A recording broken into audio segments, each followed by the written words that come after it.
Hello, folks. This is Raj Sastri from Raj Option Trading. Today, I want to talk about one of my favorite stock. It's Inseego. It's in the telecom space, and they're into 5G. As you all know, 5G is an emerging trend, and basically, this company is in a great shape to take advantage of the 5G rollout. With that, let's look at what this company does. Inseego, as you know, they're into telecommunication space, and they're passionate about changing the way businesses communicate, collaborate around the world. And they got the cutting edge cloud platform, which is a good story. And they are into mobile hotspots, IoT gateway for enterprises, and they also have a good SaaS platform for service providers and enterprises. So overall, they started as a little bit hardware device company a while ago. Now they are getting into the enterprise service provider and the SaaS and the cloud area. As you know, cloud and SaaS has got very good revenue growth as well as the gross margin. And they're also into 5G. Gone are the days 3G, 4G. Now everybody wants to get into 5G, and this company is really positioned to take advantage of the 5G shift. With that, let's look at Inseego chart and the profile here. It's a clear industry leader in the smart device to cloud solutions, and they are in the 5G space, which is very good story. And they also they work very closely with all the key service providers and enterprises. And if you look at the stock chart here, very nice acceleration, back from say $3 4 all the way to $25 or so. Then comes the earnings. After the earnings, the stock has fallen down dramatically, as you can see here. Very good pop here, which is about 35% pop in a week, 35% drop in a week, which is very big for this stock here. And you might be asking now, hey, why is this stock down so much? And is it a one-time phenomenon, or will I be seeing this downturn going forward?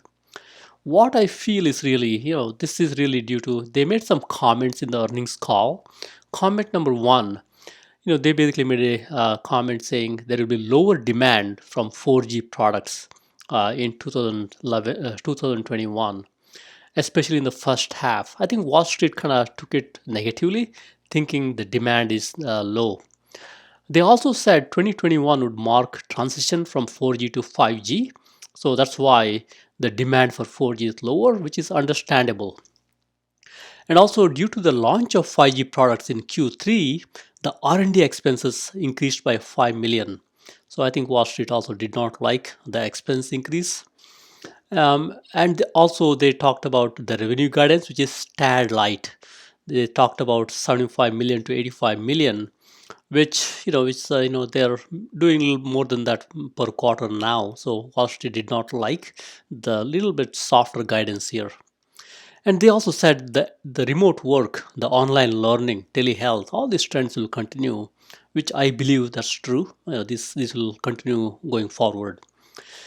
And after hearing all these comments and commentaries, our many of the companies like Lake Street, Stifel, and one or two more, they all downgraded the stock. That's why stock kind of dropped, more than 35% in a week. And they also have good partnership. They got all the key service providers, the T-Mobile, Sprint, Verizon, AT&T. All of them are their partners and customers, and they got international expansion with the British Telecom, Telefonica, Vodafone, Singtel. So it's overall a good story within US and rest of the world. And they got some competition, as you can see, public competitor Interdigital and private competitors Titbit, Radwin, Freedom Pop. And if you look at their performance, on a weekly basis, they're down 35%, monthly basis 50% down. Year to 1 year basis, they're still up, which is a good thing. And year to date, they're down. And the float itself, float short, it's about 25%, which is a little bit high. And this number is updated weekly. I would think by now the float short would be much lower, mainly because stock has dropped so much. All these short sellers would be getting out of their position because they're afraid if the stock goes up now, they will kind of start losing their money. So all these short sellers, they would normally wait for the big drop. They will buy back they will buy back their share, making a nice profit. So by now they must have made around, say, if they shorted here around 2025, now it's $10. They made a very good profit. They would be out by now. So with that, let's look at some more details and see what should we do now. So now let's look at the fundamentals. Inseego, if you look at their market cap over the years, steadily gone up, 600 million. 3 quarters here they kind of traded sideways, as you can see here. But after the 331 quarter, March quarter, they kind of went up, a little bit down, went up again. Now I think they're a little bit down because of these earnings. And the revenue itself, as you can see, a nice revenue acceleration for most part, which is a good story. They're growing their revenue, year over year revenue, and they have surprised the market with the revenue all along. Even with this bad quarter, the revenue itself, they surprised on the positive side. And if you look at the EPS itself, earnings per share, this is where the Wall Street, kind of spooked. The earnings per share is a negative surprise by 7 cents. This Wall Street did not like it, and they've done a little bit smaller EPS surprises back in 12/31 19 and September 19 also, which is a little bit smaller EPS miss, but they missed EPS a little big time this time around. Gross margin, pretty nice. I think they kind of maintained their gross margin in 30s and 27 and whatnot. I would love to see this a little bit higher.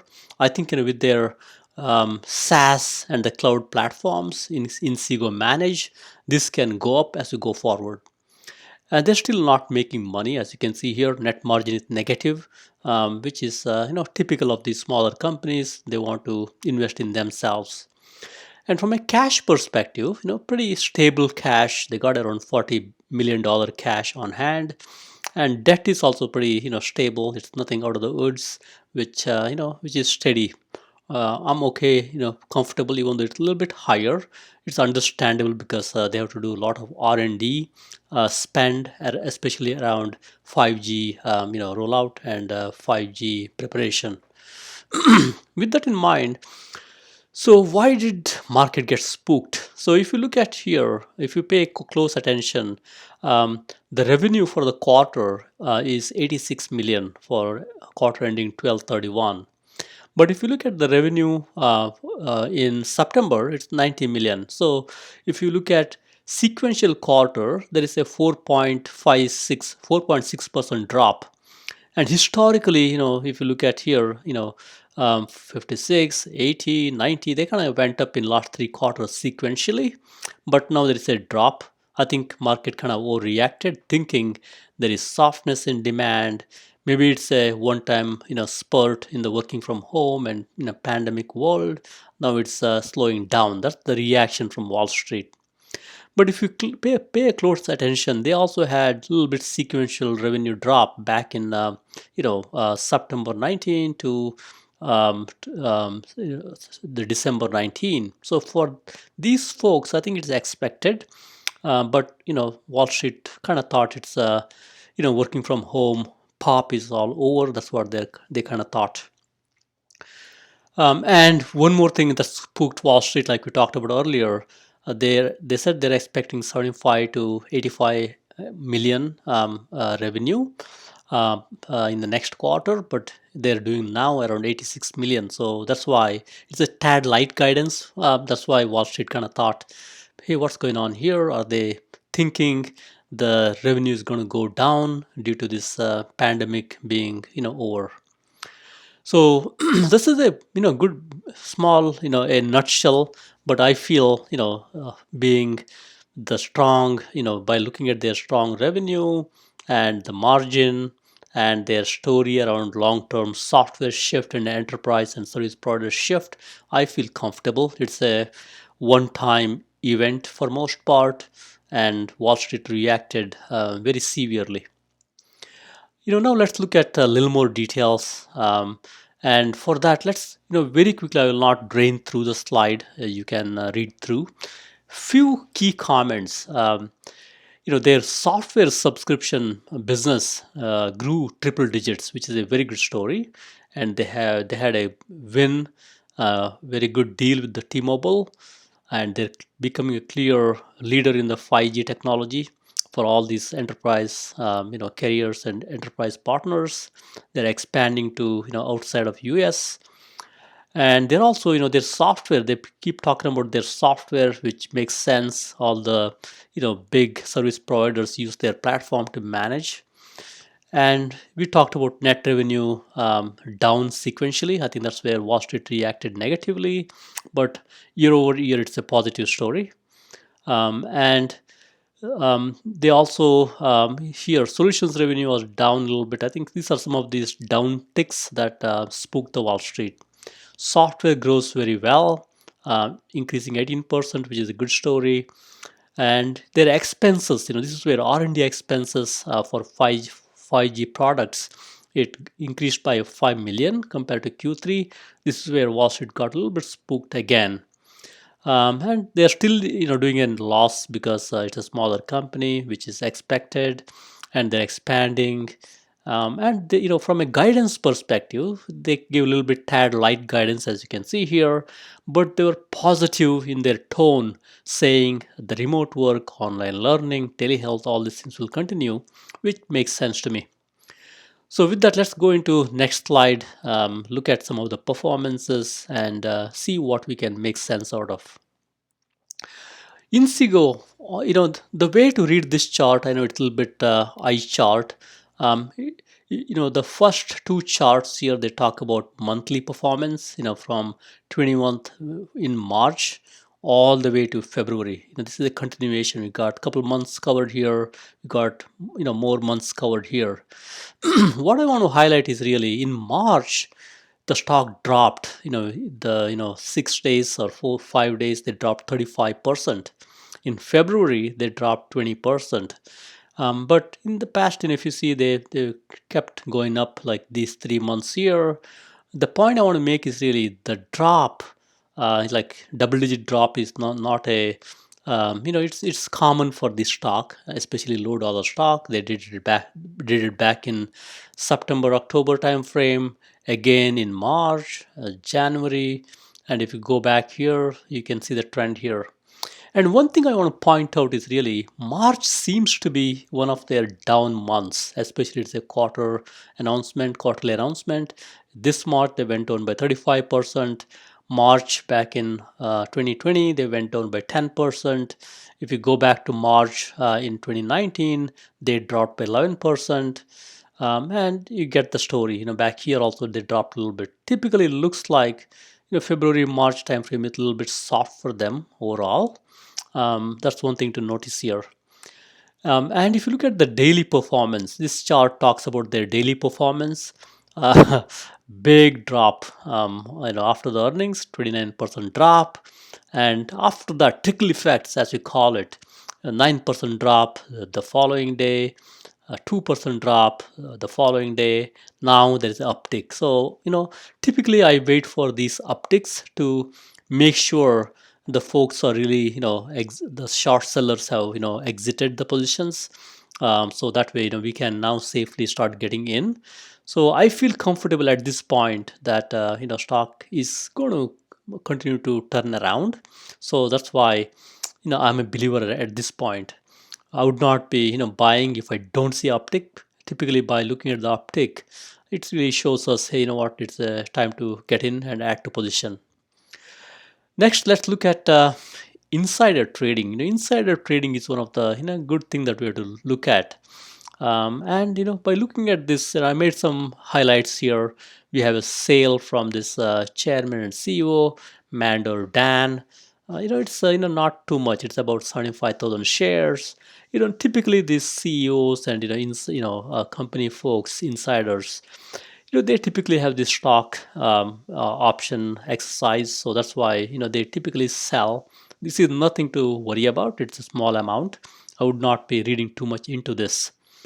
One more thing is, there is a fund here, Braslin Limited. This is a insider. They had a big position in the company, around 72 million or so, and they exited their position back in December. It's a while ago after this stock went up, but that's one thing to notice. These big players, they those folks exited the position, which is not too bad. It's a while ago. So I just want to just quickly say there is nothing alarming I see here. It's some normal option exercise sale, and this big player exited a while ago. No big deal here. Next, we'll look into stock chart itself, look at some fundamentals, and see what's in store. So this is a 5-year chart. One thing I want to point out is really the downturns or stock drops are not strange for this company. We had the stock drop back in March April timeframe here, and we got a couple more here in the July timeframe, a big one here in the March April timeframe, and a big one here also, one another big one here. So these drops are pretty common for this stock. This is a weekly chart, as you can see here. On a weekly chart, I think they are into just below the 50-week moving average, and still above the 200-week moving average, which tells me, hey, what, they can bounce back from this 50-week moving average and start to make their way back up, just like they have done back here. They almost touched the 200-week moving average here. They bounced back. Here also same story. I would think they will start bouncing back from this 100-week moving average and start going up. The key thing is these pullbacks are not, no, it's not a stranger to this Inseego stock. It's happens from time to time, and historically all the pullbacks have been good buying opportunity for this Inseego. Next, let's look at a daily chart. It's a 18-month one-day chart. Let's see what we see here. On a cursory look, earnings here, stock went down. Earnings here, stock went down. Earnings here, stock dropped. Earnings here, again, stock dropped a little bit. Earnings here, stock went up. So the theory is whenever stock is a little bit higher, they always pull back on the earnings. And now the stock went up so much. I think it's expected they'll be pulling back a little bit. And also we had one of the inside company 10% owner exiting. I think that also caused some downtick because there's an oversupply of share in the market, and the short sellers that also did not help. But now things are settling down. And other thing to notice here is RSI, Relative Strength Index. So over here, all the way down, and good buying opportunity at this time. Now it's again all the way up, good buying opportunity. RSI went up here, to high level. Stock dropped, as you can see, as expected. Relative Strength Index at the top here. Stock dropped again. Relative Strength Index went up here. Stock was all-time high almost. Stock dropped. So for many of these stocks, it's a channel. Whenever the RSI hits overbought, they kind of make their way down. Now it's oversold. Now they'll start going up slowly, given the fundamentals are sound. And I will not look at these in details. This basically tells the implied volatility is going down, which is expected after the big crash. And also if you look at the DMI, red line going up, which is expected with this big drop. The on balance volume at this point it's ticking up, which is a good sign. And also I see a green candle here, which tells me now buyers are stepping in. I could see this on balance volume going up in the coming weeks. And Chaplin money flow is also telling us now money is flowing into the stock slowly but surely. And same thing happened earlier here. If you see a big drop, Chaplin money went down, then went up, and same story somewhere here, went down. After the crash, it went up. So it's expected from a technical perspective. Now I feel the company is about to be making a turnaround, which is a good thing. And even the moment you see these upticks, short sellers have exited, because these guys are afraid if the stock goes up, these guys will start losing money. That's why they want to exit. They want to see what the lowest point, and they want to exit at that point, but they don't want to stay any longer, because then they will start losing their profits. So with that, let's go into little more details and see what we can make out of this. What should we do now? There's a huge crash in the stock price. What should I do now? I think many of you are thinking the same way. So my thought process is the 5G deployment is really in a very early stage. You look at Apple and you look at all the providers like Skyworks, Broadcom, or Avago. All these guys are doing nicely with the 5G. And in my mind, within next 2 to 5 years, the 5G will be everywhere. So it started like maybe late last year. Now it's picking up a little bit. It's a continuing trend. So I'm bullish on 5G. And Inseego is clearly a global leader in the 5G technology, and they work with all the big players like AT&T, Verizon, and T-Mobile and whatnot, and even the global expansion. And the trends like remote work, online learning, telehealth, these will continue. People now got used to working from home, working remotely. I think they will continue to do that going forward. And that's good for Inseego, because they'll be using Inseego's platform for these. CU also mentioned their success will depend on their software platform, which is very true. Right now, if you look at their gross margin, it's about 30% or so. With the software platform, their Inseego manage, it can improve, because software and SaaS, there's a recurring revenue stream, and your gross margin itself will be really high. And there is a continued shift towards the enterprise and 5G, and these guys are really working closely with all the partners. And what would I do? I would add to my position. I feel it's a overreaction on Wall Street's part, and even these some of these brokers, they have downgraded the stock. These research firms, that did not help. I would add to my position. I would buy. Stock is a very cheap stock at this point. It's about $9 or so. I would buy stock outright. If you don't want to buy stock outright, you could buy maybe, you know, um, call options, maybe 80 delta or so. To go all the way to maybe 1 year out, or 2 years out, or even leap for that matter. But being a cheap stock, I would really buy the stock outright, because that's a safe play. And this stock really, moves pretty quickly once it gets its groove back. With that, I'm a buyer at this point, and I wish you luck with this stock and happy investing. Thank you.